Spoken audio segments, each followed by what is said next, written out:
Israel Gaza युद्ध में Israel की राह बहुत आसान नहीं है। देखने में भले ही ऐसा लग रहा हो कि इजराइल ये युद्ध फिलिस्तीन या हमास के लड़ाकों से लड़ रहा है, लेकिन इजराइल के कई दुश्मन हैं। Gaza, Lebanon, Syria, Yemen, Iran और इराक जैसी ताकतें इजराइल के खिलाफ खड़ी हैं। इजराइल के हमलों का जवाब देने के लिए उसके दुश्मन आत्मघाती लड़ाकों की भर्ती करने से लेकर नए हथियारों तक का बंदोबस्त कर रहे हैं।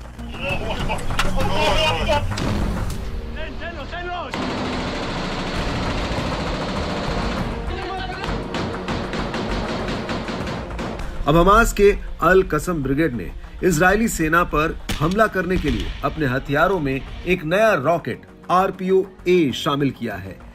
यह रॉकेट रूस द्वारा निर्मित एंटी फोर्टिफिकेशन शेल है। इसे श्मेल नाम से भी जाना जाता है।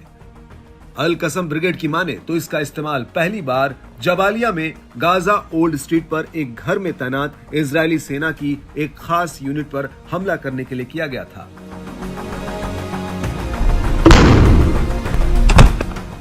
रूस द्वारा निर्मित इस पोर्टेबल रॉकेट की खूबियां जबरदस्त हैं, जो किसी भी युद्ध में बड़ी भूमिका निभा सकती है। आइए जरा इसकी खासियत से आपको वाकिफ कराते हैं। इस पोर्टेबल रॉकेट की अधिकतम रेंज 950 मीटर है। इसकी डायरेक्ट फायर क्षमता 300 मीटर है। यह रॉकेट लॉन्चर युद्ध के मैदान में पैदल सेना के लिए बहुत उपयोगी है। वजन में हल्का होने के चलते पैदल सेना इसे अपने साथ लेकर चल सकती है। इसे कंधे पर रखकर ही अपने टारगेट पर हमला किया जा सकता है। ये दुश्मनों के हल्के बख्तरबंद वाहनों को नष्ट करने में सक्षम है। आपको बता दें कि इजराइल अक्टूबर से अब तक गाजा में लड़ रहा है और उसने गाजा पर कई हवाई हमले किए हैं। हालांकि इस जमीनी लड़ाई में इजराइल कमजोर दिख रहा है, क्योंकि उसे जमीन पर अभी तक कोई बड़ी सफलता नहीं मिली है। न तो हमास का कोई बड़ा नेता इजराइल के हाथ आया है और न ही अभी तक वो गाजा पट्टी पर कब्जा कर सका है। हमास के लड़ाके इजरायली सैनिकों को कड़ी टक्कर दे रहे हैं। इस रॉकेट लॉन्चर के जरिए इस टैंक को उड़ाने का ये वीडियो बताता है कि किस तरह से ये लड़ाके इजरायली सेना के लिए मुसीबत बने हुए हैं। इधर इस्लामिक रिवॉल्यूशनरी गार्ड कॉर्प्स यानी IRGC के एक कमांडर की मौत के बाद ईरान भी इजराइल पर भड़क उठा है।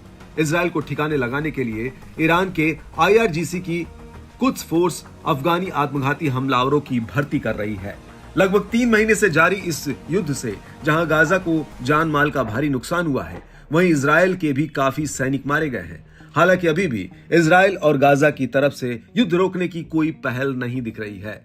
इजराइल ने तो हाल ही में यह तक कह दिया कि वो गाजा में हमास के खिलाफ लड़ाई और तेज करेगा।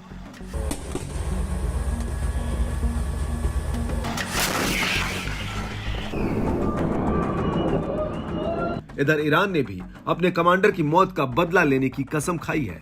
ऐसे में इजराइल के लिए भी ये युद्ध बहुत आसान नहीं है। उसे हूती विद्रोहियों के हमलों से लेकर ईरान तक के हमलों को झेलना है। दूसरी तरफ युद्ध के कारण इजराइल की अर्थव्यवस्था पर भी काफी दबाव बढ़ रहा है।